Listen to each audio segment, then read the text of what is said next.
So there is a secret to making money on Etsy from day one. And you don't have to have 1,000 listings to start seeing that success. That secret little thing starts with the letter M, and I'll let you make your predictions and I'll loop back in just a bit with the answer. I recently released this video here, and in this video, I shared how I opened a brand new Etsy shop and started grabbing traction in the very first 30 days with just 3 designs. And well, I'm making this video that you're watching right now because of some comments that I caught in this video here. And these particular comments, I guess the best word for me to use here, I found them maybe disheartening for a couple of reasons. And as a result, I felt led to create this video here so that I could maybe set the record straight on some misconceptions that maybe these viewers had when they commented. And it also left me feeling that I really needed to do a better job of encouraging anyone that had eyes come across my videos. And so while you don't need thousands of listings in order to see success in your Etsy shop, you do need that little M word I was talking about earlier, which is the right mindset.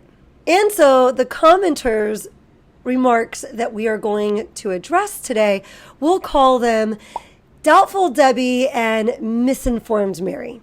One of the reasons I was so excited to release this video here that I mentioned is because I think it's really encouraging to see a brand new shop doing well with so few listings.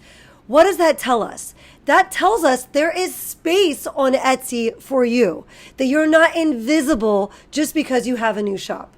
But the thing is that this new Etsy shop that I gained traction with very quickly is not my first Etsy shop. My main shop, my POD shirt shop, was a whole different story. But I've learned so much from that first shop. I rode that learning curve. I was willing to put in the elbow grease. I was willing to put in the work. And as a result, I learned how to do market research.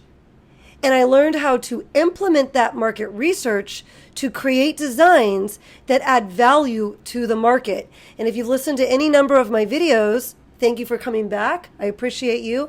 And if you're new, welcome. We're so glad you're here today. But if you've listened to any number of my videos, you know that I will go on and on about market research and adding value to the market. Why? Because through my Etsy journey, going from 0 to 6 figures a year profit and being able to quit my teaching job, throughout that journey, I've learned that there is one thing that impacts an Etsy seller's journey more than anything else they could possibly do. And that is adding market researched designs that add value to the market, to their shop, and doing that consistently over time.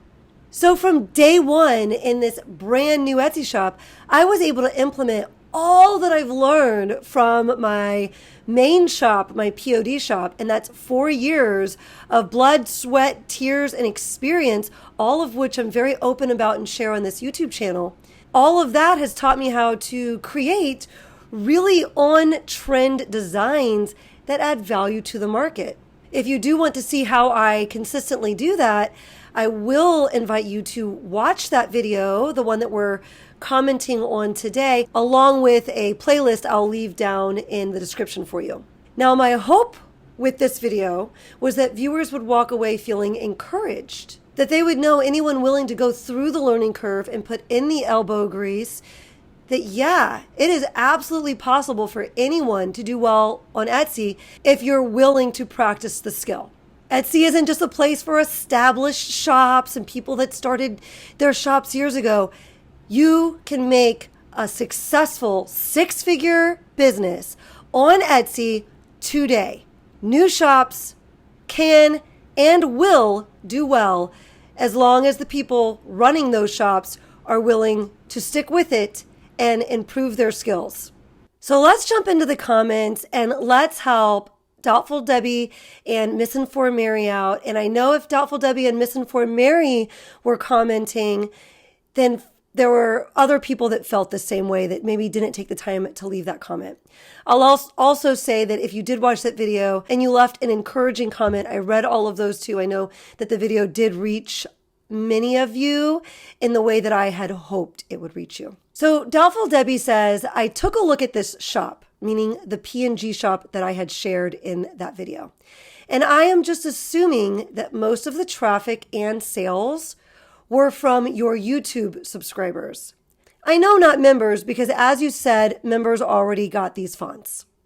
So to give you a little background, and I do believe I share this in that first video, I opened this little P&G shop because I started a membership. And in my membership, I wanted to offer something valuable to my members to help them get sales.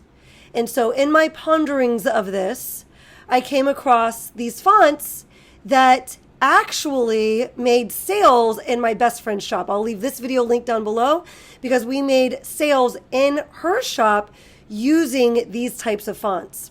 But when I noticed this trending font and I wanted to go make now Halloween designs utilizing this trend, those fonts were nowhere to be found. I couldn't find anyone that had created them yet, which is often what I've done with my t-shirt designs as well. But in this example, we're doing the P&Gs. So I created an alphabet applying this trend to that season of Halloween, in which then I did one for Christmas and one for Thanksgiving as well. As I popped these P&Gs into this little Etsy shop, it became a fun experiment for me. I knew they were super duper on trend, but everything that you do that's on trend, and I knew that they were adding value to the market because no one had brought them to those holidays yet. But even when you're on trend and adding value to the market, only a certain percentage of those things will take off. So I was super encouraged and super excited to see all three of these P&Gs started getting traction. They started getting views. Eventually, views are going to lead to sales, and which they did. Now, all at the same time as the day that I filmed this video so that my viewers would know what I was experiencing and seeing what I was seeing, and I'd be able to explain to everybody, hey, this is why this is succeeding, so that they'd be able to apply that to their own Etsy journeys. I was very diligent in getting this video filmed quickly because I was doing a little series of videos at the same time showing how to do group listings. And I was using this little digital shop to do the tutorials in. But I didn't want those tutorials to start getting released before I filmed the natural results of what was happening in the Etsy marketplace with this shop. So that is to say, I was very mindful. I would never want to mislead my subscribers, to mislead you, to fluff up results or make something seem more than it was. And so I very mindfully filmed that video about those 13 sales in those 30 days before my videos that were using the shop were released, before the videos where I was showing how to do group listings and I'm in the shop and you could see the P&Gs, and so that could create curiosity. People could be going into the shop. I filmed it before those were really released. So none of those sales would have been from YouTube subscribers. I was not funneling or directing any YouTube subscribers to the shop at the time that I filmed that video. Now, I filmed it and I didn't release it for like 3 more weeks because I had filmed a couple of videos that week. Several of them were a series that were linked together. So I was putting those out first, and then this one was set to go out after those. But to be clear, the results that I'm sharing in that video are organic results without my funneling any traffic to the shop. Those sales came because those were well-researched designs that added value to the market, and people naturally found them through the Etsy marketplace. I also share in that video, I was running ads, and I give you all of the specifics on that as well. Now, going back to mindset, I think it's totally okay to be curious and to be cautious. And so to ask questions, to clarify things, to make sure that you understand what happened and what the expectations should be, and to double check and make sure someone's not misleading you. However, this comment did kind of lead into a conversation that really put me into kind of a tailspin thinking about mindset, and made me kind of sad because with mindset also comes our expectation. So you could ask a clarifying question to make sure you're understanding something, but if you already have in your mind what you feel about it and you're already predisposed, you're not so much looking for information, because what can happen is instead of looking for answers and being open to the truth of the matter and figuring out what's going on, which would be a good mindset for us to be in, sometimes we're looking more to confirm a pre-existing idea that we have. So in this case, my concern would be that someone's coming at this and going, well, I don't believe this Etsy thing works. She's sharing this, but I know that this didn't work because she probably sent YouTubers over there to purchase things, and that's the only reason, that she'd be having these results. So it kind of depends where that question is coming from. Is it coming from, well, let me find out exactly what's going on so I know what my expectations should be? Or is it coming from, well, I think this is what's going on, so I'm going to confirm this? Because then we had some comments on this comment, one of them being from Misinformed Mary, who said, exactly, no new Etsy customers.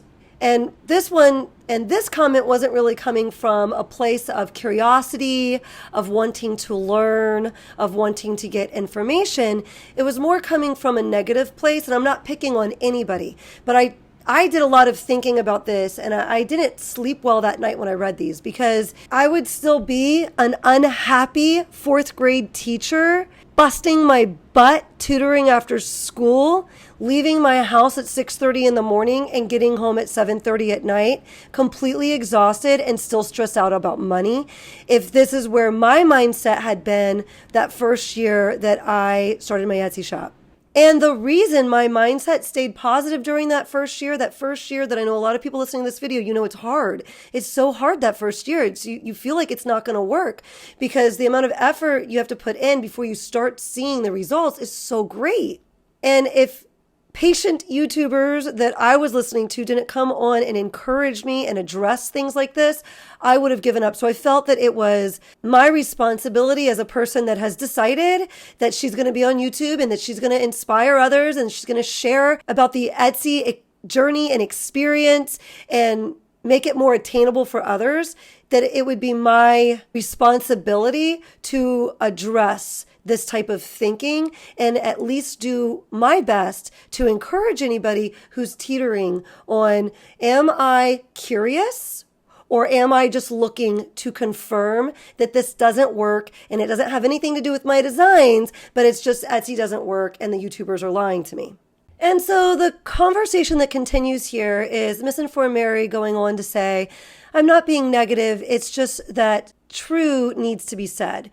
Which is unfortunate because Misinformed Mary, I would have loved to have a conversation with her if she had wanted to ask and been open to the answer, but she already had an untrue, misconceived idea, and so she's most likely unwilling, and I won't be able to reach her because I don't believe she'd be open to hearing the truth about the shop. Now, Doubtful Debbie, who I do think was digging for information and open to having a conversation about the truth of the matter, responds with, I'm not trying to be negative either or hating on anyone's success.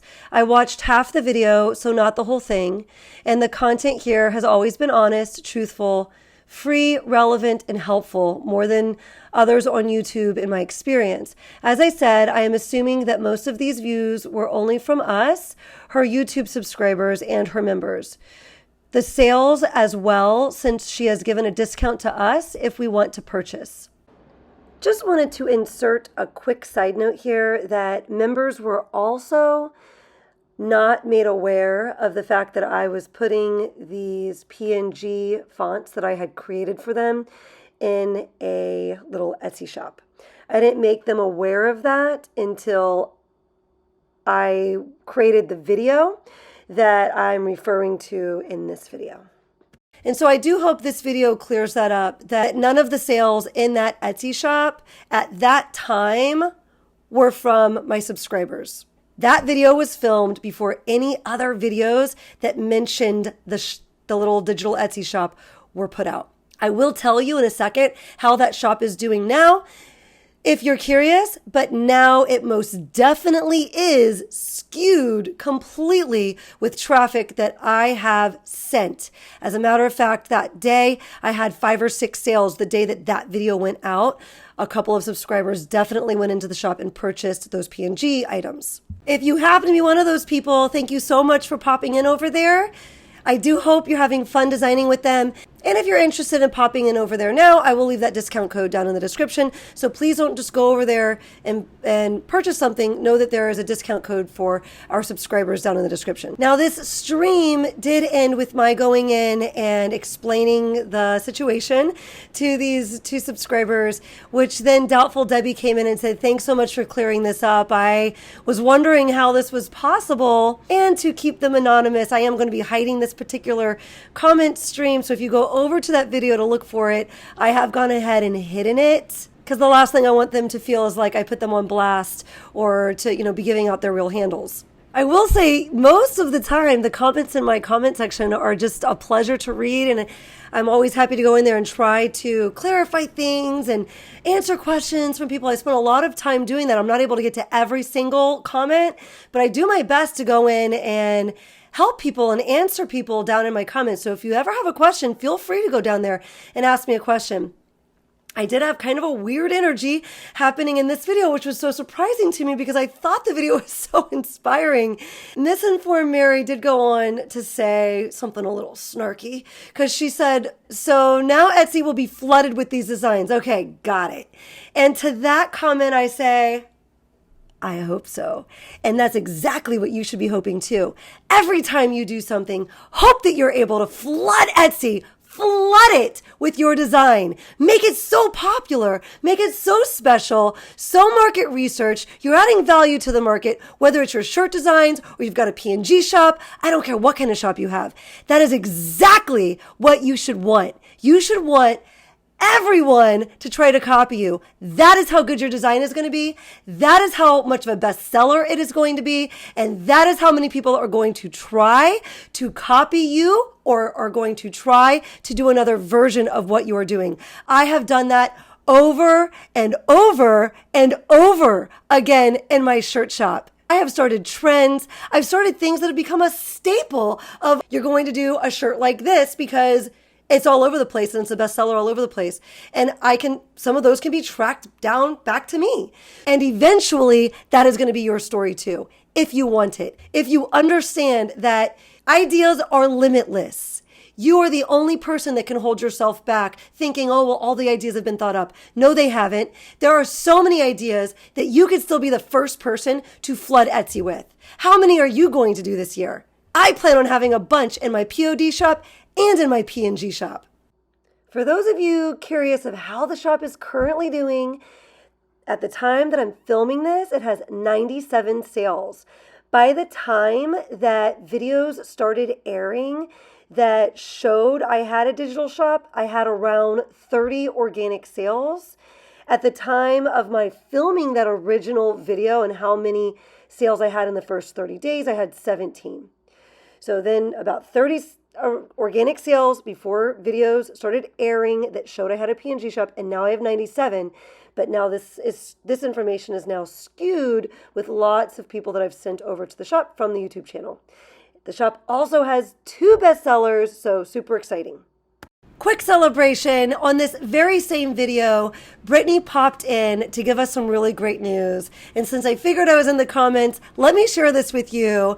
Shauna had to jump on here and say, I've got my 100th sale. Thanks so much for your guidance and lessons on how to put in the work. It truly takes work, but the benefits are long-term gains. Brittany, Tucker, and I cannot wait to hear about your 1,000th sale.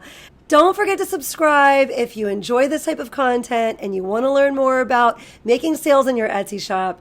Don't forget to boop the like button if you found some value here or you're feeling a little bit encouraged, and keep hanging out with me here, but of course, not until after that tip from Tucker. Tucker, take it away.